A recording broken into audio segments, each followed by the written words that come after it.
សាធារណរដ្ឋប្រជាមានិតប្រជាធិបតេយ្យកូរ៉េឬហៅម្យ៉ាងទៀតថាកូរ៉េខាងជើងជារដ្ឋផ្ដាច់ការមួយដែលស្ថិតនៅភាគខាងជើងនៃឧបទ្វីបកូរ៉េដែលបានបំបីខ្លួនចេញពីកូរ៉េខាងត្បូងហើយប្រកាសខ្លួនជារដ្ឋឯករាជ្យនៅឆ្នាំ 1948 ប្រទេសនេះមានទីក្រុងឈ្មោះថាព្យុងយ៉ាងហើយមានមេដឹកនាំដំបូងគេគឺលោកគីមអ៊ីសុងហើយបច្ចុប្បន្ននេះគឺជាលោកគីមចុងអ៊ុននៅក្នុងវីដេអូនេះយើងនឹងមកស្វែងយល់អំពីមូលហេតុនៃការបង្កើតកូរ៉េខាងជើងព្រមទាំងស្ថានភាពនៅក្នុងប្រទេសនេះផងដែរតើកូរ៉េខាងជើងជានរណាតាំងពីសម័យប្រវត្តិសាស្ត្រប្រជាជនកូរ៉េត្រូវបានបង្រួបបង្រួមដំបូងដោយរាជវង្សស៊ីឡានៅឆ្នាំ668នៃគ្រិស្តសករាជហើយបានពង្រីកមហិច្ឆតានិងទឹកដីរហូតដល់ឆ្នាំ1910របបរាជានិយមត្រូវបានបញ្ចប់ដោយការដាក់អាណានិគមរបស់ជប៉ុនមកលើប្រទេសកូរ៉េបន្ទាប់ពីការបរាជ័យរបស់ជប៉ុននៅក្នុងសង្គ្រាមលោកលើកទី2នៅឆ្នាំ1945សហភាពសូវៀតនិងសហរដ្ឋអាមេរិកនៅតែចង់រក្សាឥទ្ធិពលរបស់ខ្លួននៅកូរ៉េដូច្នេះហើយបានជានៅថ្ងៃទី10ខែសីហាឆ្នាំ1945មន្ត្រីយោធាវ័យក្មេងរបស់សហរដ្ឋអាមេរិក2នាក់បានគូខ្សែបន្ទាត់កំណត់តំបន់កាន់កាប់របស់សហរដ្ឋអាមេរិកនិងសហភាពសូវៀតនៅខ្សែស្របទី38ដោយសារតែអាមេរិកកាន់កាប់នៅតំបន់ខាងត្បូងរីឯសហភាពសូវៀតកាន់កាប់នៅតំបន់ផ្នែកខាងជើងនៃខ្សែស្រប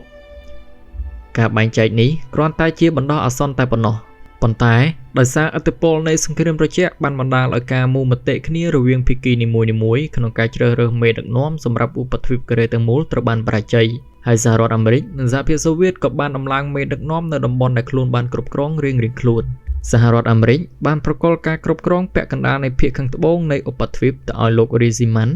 ខណៈដែលសហភាពសូវៀតបានប្រកល់អំណាចឲ្យលោកគីមអ៊ីលសុងនៅលើភាគខាងជើងក្រោយពីលោករីស៊ីម៉ាន់បានប្រកាសបង្កើតឧបទ្វីបខាងត្បូងជាសាធារណរដ្ឋកូរ៉េនៅក្នុងថ្ងៃទី8ខែកញ្ញាឆ្នាំ1948មកលោកគីមអ៊ីសុងក៏បានប្រកាសបង្កើតសាធារណរដ្ឋប្រជាធិបតេយ្យកូរ៉េនៅទីក្រុងព្យុងយ៉ាងដោយទាំងកូរ៉េខាងជើងនិងកូរ៉េខាងត្បូងសុទ្ធតែទាមទារលើការគ្រប់គ្រងទឹកដីនិងប្រជាជនកូរ៉េទាំងអស់ថ្ងៃទី25ខែមិថុនាឆ្នាំ1950លោកគីមអ៊ីសុងក៏បានព្យាយាមបង្រួបបង្រួមកូរ៉េទាំងពីរតាមរយៈកម្លាំងយោធាប៉ុន្តែត្រូវបានបរាជ័យដោយកូរ៉េខាងត្បូងមានជំនួយពីសហរដ្ឋអាមេរិកក្នុងការទម្លាក់គ្រាប់បែកនៅកូរ៉េខាងជើងជាលទ្ធផលនៃសង្គ្រាមរវាងកូរ៉េខាងជើងនិងកូរ៉េខាងត្បូងបានធ្វើឲ្យបាត់បង់ប្រជាជនកូរ៉េខាងជើងចំនួន 10% និងបំផ្លិចបំផ្លាញទីក្រុងក្លាយទៅជាគំនរបែកបាក់សង្គមនយោបាយនិងសេដ្ឋកិច្ចចាប់ពីមានសង្គ្រាមរវាងកូរ៉េខាងជើងនិងកូរ៉េខាងត្បូងហេដ្ឋារចនាសម្ព័ន្ធត្រូវបានខូចខាតអស់ជាច្រើនកូរ៉េខាងជើងត្រូវបានទទួលយកគំរូសេដ្ឋកិច្ចដែលមានការពឹងផ្អែកលើខ្លួនឯងដោយផ្ដោតទៅលើការអភិវឌ្ឍឧស្សាហកម្មធុនធ្ងន់និងការវិនិយោគនៅក្នុងវិស័យដែកស៊ីម៉ង់និងឧបករណ៍ម៉ាស៊ីនប៉ុន្តែមកទល់ឆ្នាំ1970សេដ្ឋកិច្ចកូរ៉េខាងជើងមានការធ្លាក់ចុះយ៉ាងខ្លាំងដោយសារតែការពឹងផ្អែកទាំងស្រុងទៅលើប្រទេសដែលជាដៃគូគឺសហភាពសូវៀតនិងការបាត់បង់ដៃគូពាណិជ្ជកម្មនៅប្រទេសក្នុងប្លុកបូព៌ាព្រោះតែការបែកបាក់របបកុម្មុយនីសនៅអឺរ៉ុបនិងការដួលរលំនៃសហភាពសូវៀតនៅក្នុងឆ្នាំ1991ស្របពេលដែលមានគ្រោះធម្មជាតិដូចជាទឹកជំនន់និងគ្រោះរាំងស្ងួតធ្វើឲ្យដំណើរផលិតកម្មមានបញ្ហាជីវភាពប្រជាជននៅគាំងទ្រឹងនៅឆ្នាំ1994លោកគីមអ៊ីលសុងបានទទួលមរណភាពហើយអ្នកបន្តតំណែងគឺកូនប្រុសរបស់លោកគឺលោកគីមចុងអ៊ីលលោកគីមចុងអ៊ីលបានបង្កើតគោលនយោបាយយោធាដំបូងដែលផ្ដោតអាទិភាពទៅលើកងទ័ពនៅក្នុងការគ្រប់គ្រងរដ្ឋនិងបែងចែកធនធានប៉ុន្តែការធ្វើបែបនេះធ្វើឲ្យសេដ្ឋកិច្ចមិនប្រសើរនោះទេផ្ទុយទៅវិញបែរជាធ្វើឲ្យសេដ្ឋកិច្ចកាន់តែធ្ងន់ធ្ងរឡើងរហូតដល់ពាក់កណ្ដាលទសវត្សរ៍ឆ្នាំ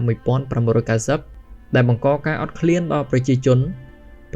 កូរ៉េនៅពេលនោះព្យាយាមលក់អ្វីដែលគេមានទៅទីផ្សារតូចៗដែលរីកសាយភាយទូទាំងប្រទេស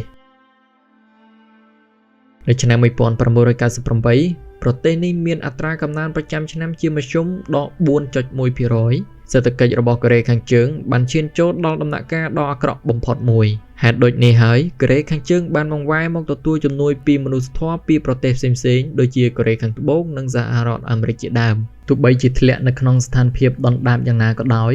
ក៏ប្រទេសកូរ៉េខាងជើងនៅតែរក្សាភាពអំណត់របស់ខ្លួននៅក្នុងការស្ដារសេដ្ឋកិច្ចរបស់ខ្លួនឡើងវិញចាប់តាំងពីឆ្នាំ2002មកការរឹតបន្តឹងមួយចំនួនត្រូវបានកាត់បន្ថយដើម្បីអនុញ្ញាតឲ្យមានទីផ្សារកណ្ដាលឯកជន នឹងការចាប់ផ្ដើមកំណែទម្រង់សេដ្ឋកិច្ចជាបន្តបន្ទាប់ផលិតផលសរុបនៅក្នុងប្រទេសកូរ៉េខាងជើងត្រូវបានគេប៉ាន់ប្រមាណថាមានចំនួន$16,000 លាននៅក្នុងឆ្នាំ2021នេះបើយោងតាមទិន្នន័យចុងក្រោយរបស់អង្គការសហប្រជាជាតិបើនិយាយពី GDP សម្រាប់មនុស្សម្នាក់ៗកូរ៉េខាងជើងមាន GDP សម្រាប់មនុស្សម្នាក់$639កសិកម្មមានចំនួន 21.2% នៃផលិតផលសរុបក្នុងស្រុកឧស្សាហកម្មមានចំនួន 44.7% និងសេវាកម្មមួយចំនួន 34.1%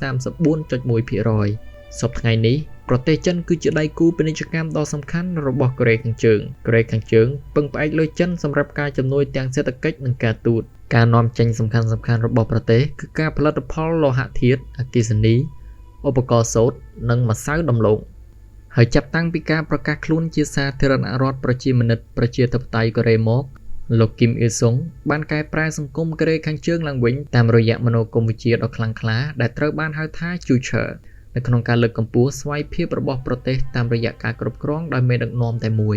អំណាចមេដឹកនាំត្រូវបានធ្វើឡើងតាមរយៈវងត្រកូលដែលឪពុកត្រូវផ្ទេរទៅកាន់កូននៅក្នុងប្រព័ន្ធមួយដែលគេឲ្យឈ្មោះថាប្រព័ន្ធស៊ូរុងរដ្ឋធ្វើការគ្រប់គ្រងលើទ្រព្យសម្បត្តិឯកជននិងអង្គការទាំងអស់ចាប់តាំងពីសម្លៀកបំពាក់នៅលើខ្លួនរហូតដល់អាជីវកម្មគ្រប់គ្រងលើប្រព័ន្ធផ្សព្វផ្សាយទាំងអស់និងរឹតបន្តឹងការធ្វើដំណើរអន្តរជាតិការកែប្រែសង្គមឲ្យក្លាយជាប្រទេសដែលមានស្វ័យភាពបានបង្កើតឲ្យមានសង្ឃបុណ្យដែលជាគម្លាតវិសមភាពដ៏ធំមួយនៅក្នុងសង្គមកូរ៉េខាងជើងក្រោមប្រព័ន្ធនេះប្រជាជនទាំងមូលត្រូវបែងចែកឋានៈផ្សេងៗគ្នាទៅតាមការយកឃើញរបស់បុគ្គលមានអំណាចឬបុគ្គលដែលមានភក្ដីភាពចំពោះសង្គមនៅក្នុងប្រព័ន្ធសង្ឃបុណ្យមនុស្សម្នាក់ដែលមានឋានៈសង្ឃបុណ្យទាបត្រូវបានគេកំណត់ឲ្យធ្វើឬទទួលបានអ្វីមួយទៅតាមការចាត់តាំងរបស់មនុស្សម្នាក់ទៀតសម្បីតែការជ្រើសរើសមុខរបរការជ្រើសរើសសាលារៀនឬសម្បីតែលំនៅឋានដោយមិនមានសិទ្ធិនៅក្នុងការជ្រើសរើសដោយខ្លួនឯងដែររបបនេះបណ្ដេញប្រជាជនប្រហែល1/4នៃប្រជាជនទីក្រុងស៊ីយ៉ាងទៅកាន់ជនបទដោយសារតែសង្ឃបុណ្យរបស់ពួកគេទាបម្យ៉ាងវិញទៀតរបបនេះបានបំបិទមាត់អ្នកណាដែលប្រឆាំងនឹងប្រព័ន្ធនៃការផ្ដន្ទាទោសដាក់ពន្ធនាគារឬប្រហារជីវិតសូម្បីតែនៅពេលដែលមនុស្សម្នាក់ត្រូវបានចាប់ខ្លួនគ្រួសាររបស់ពួកគេរហូតដល់3ជំនាន់ក៏ត្រូវបញ្ជូនទៅជាប់ពន្ធនាគារដូចគ្នាដែរដោយសារតែប្រព័ន្ធគ្រប់គ្រងសង្ឃបុណ្យនេះធ្វើឲ្យមនុស្សជាច្រើនបានលួចភៀសខ្លួនទៅកាន់ប្រទេសចិននិងកូរ៉េខាងត្បូងប៉ុន្តែភាគច្រើនត្រូវបានប្រទេសចិនបញ្ជូនត្រឡប់មកវិញឬត្រូវបានចាប់បាននិងធ្វើការដាក់ទោសជារួមការធ្វើនយោបាយបែងចែកមនុស្សម្នាក់នៅក្នុងប្រទេសកូរ៉េខាងជើងធ្វើឲ្យប្រជាជនកូរ៉េខាងជើងភាគច្រើនទទួលរងនឹងការគៀបសង្កត់និងការបំបិទសិទ្ធិសេរីភាពរួមទាំងការដាក់ទណ្ឌកម្មផ្សេងៗរួមនឹងឥទ្ធិពលសង្គ្រាមនិងអស្ថិរភាពនយោបាយសេដ្ឋកិច្ចដែលធ្វើឲ្យប្រទេសធ្លាក់នៅក្នុងស្ថានភាពលំបាកជាពិសេសការផ្ដាច់ខ្លួនរបស់ប្រទេសកូរ៉េខាងជើងក្នុងអំឡុងពេលដែលជំងឺ COVID-19 កាន់តែធ្វើឲ្យប្រជាជនកូរ៉េខាងជើងស្ថិតនៅក្នុងស្ថានភាពឯកោ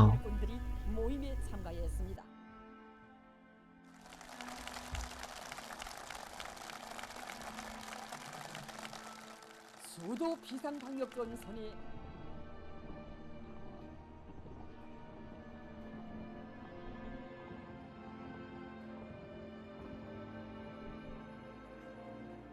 현지로 출발하는 전투원들을 국방성 일꾼들과 인민군 군인들, 군인 가족들이 뜨겁게 환송했습니다.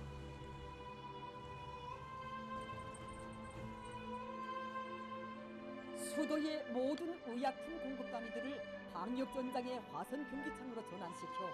어머니당의 온정어린 사랑의 불사약들이 시민들에게 더 빨리 더 정확히 가닿도록 하려는 열의를 안고 현지에 도착한 전투원들은 의약품 공급 사업에 전격 진입했습니다.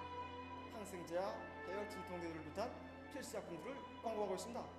또한 주민들이 유동이 제한된 조건에 맞게 우리가 이제 주민들 속에 나가서 그들에 대한 약품 공급 사업도 함께 진행하고 있습니다. 이와 함께 약품 수송에 필요한 전투차들을 대기시키고 약품이 의약품 보장 사업을